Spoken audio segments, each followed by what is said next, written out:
Hello, good people. Why do relationships fail?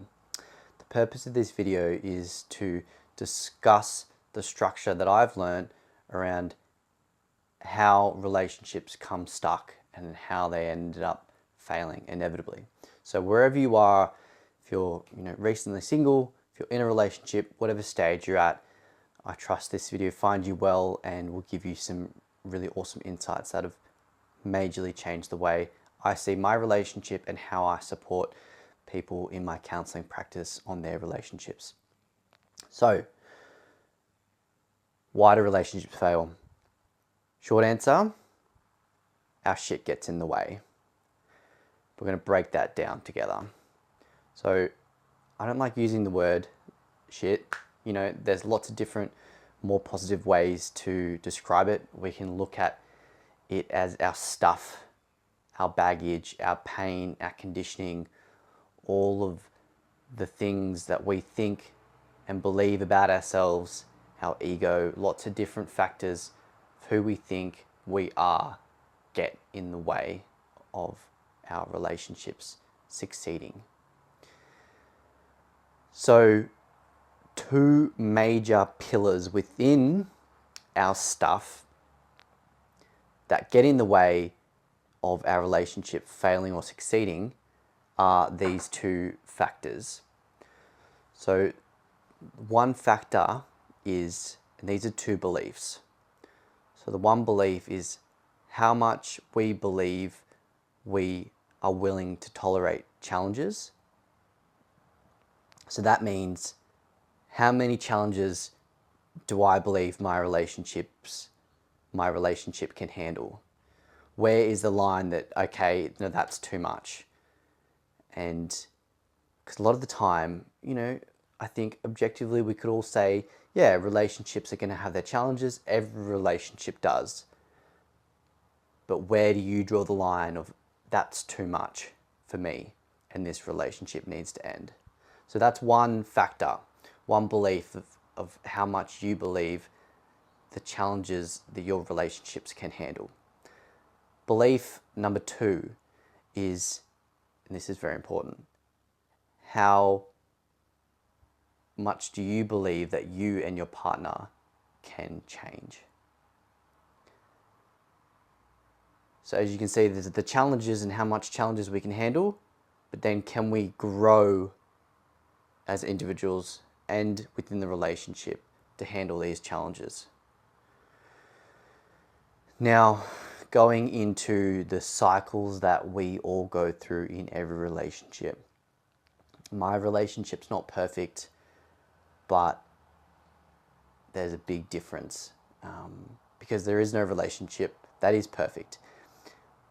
Anytime two people come together in any kind of relationship, whether that's business, intimate relationships, friends, family, no matter what, we're going to bring both of our conditioning, both of our pain, both of our triggers, all of these things are going to collide and mesh in some degree, no matter what. It's inevitable. Especially in our relationships, our intimate relationships, these are the most triggering. And we learn quickly how to trigger our partner, and our partner learns quickly how to trigger us. And after this honeymoon phase ends, all of our stuff begins to show. Now, this is the typical cycle, right? So let's go through. You've met someone, you've gone through the honeymoon phase, and it's been great. You could see that this person has a lot of potential to be something really special in your life, right? So you've already gotten to past the stage of, if this continued to be amazing, I could see myself with this person. We're already there. And then things happen and we get triggered.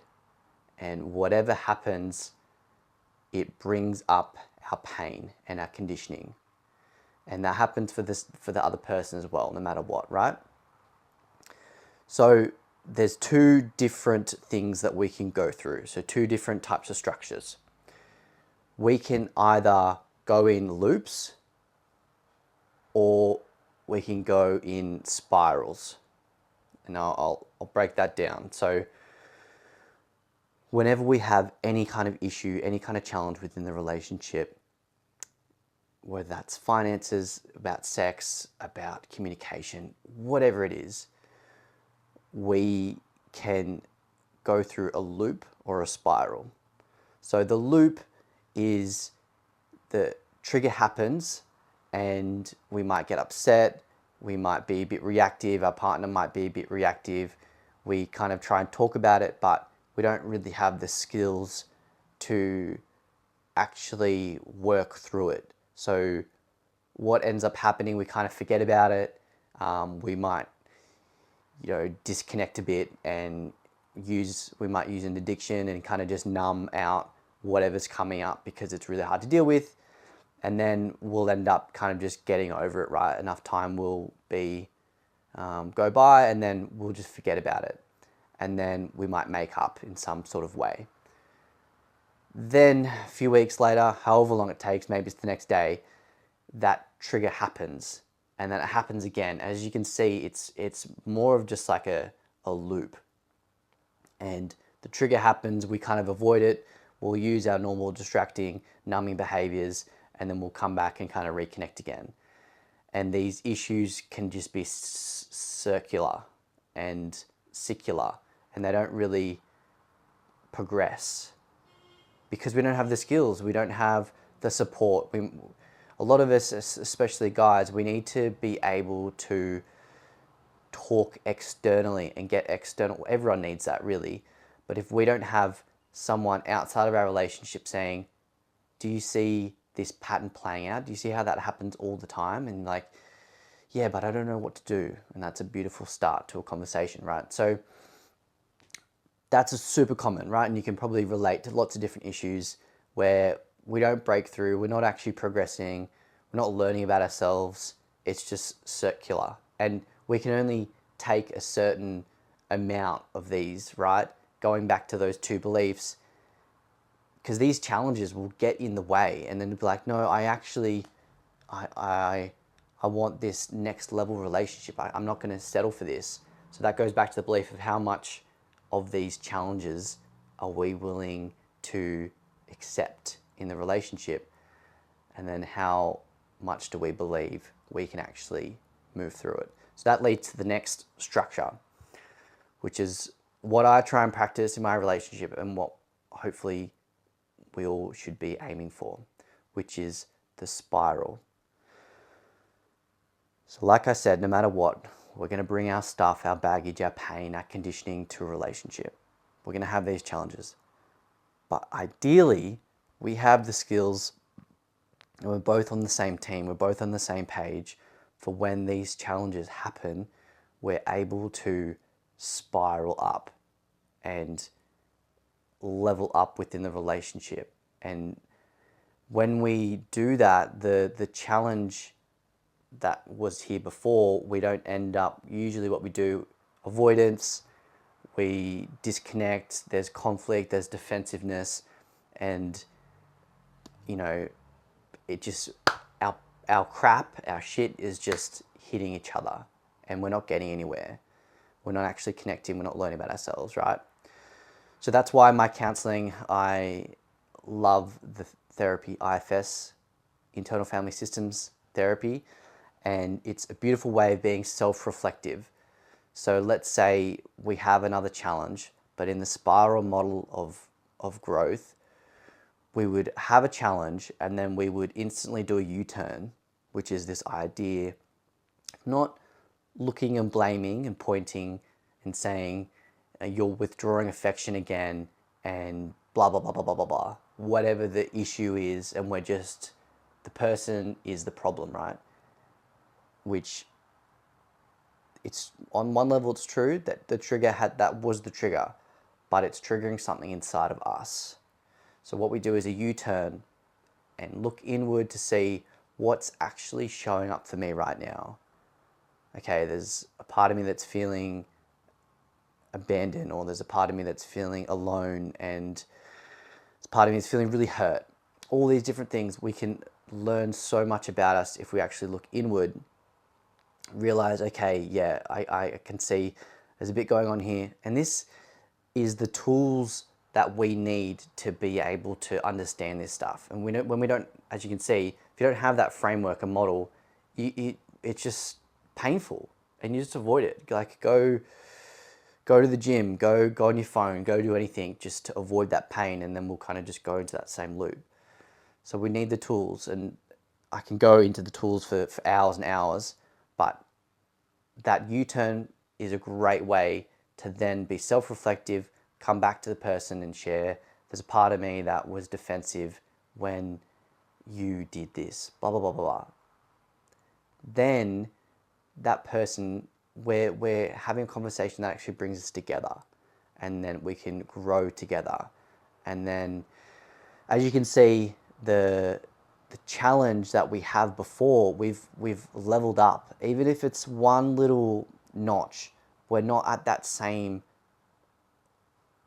level as we were before. As you can imagine, it's like your relationship leveling up, and one little cycle up higher than you were before is huge growth.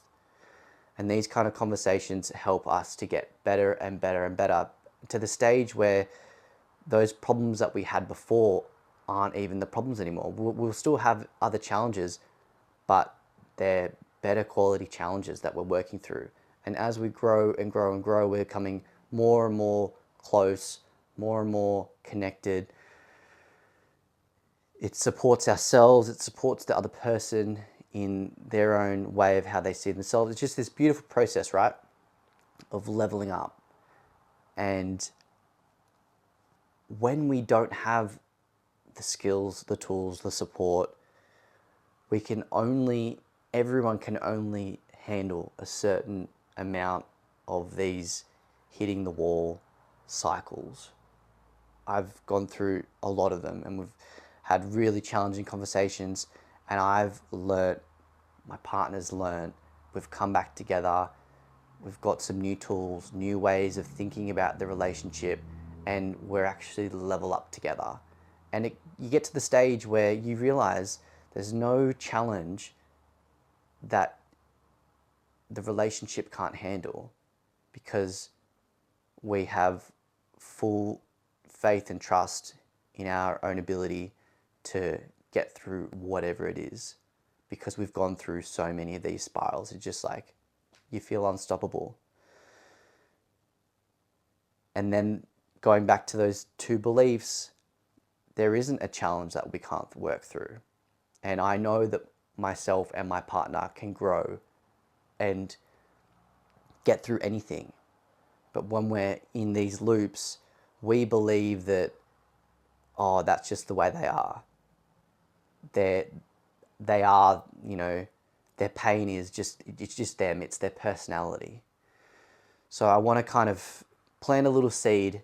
If you have these challenges and it seems like you just keep hitting the road and you don't have the tools and the skills and the support that you need, maybe that shows that it's not you or your partner that's the problem, it's the lack of support, the lack of skills, the lack of tools to help you level up.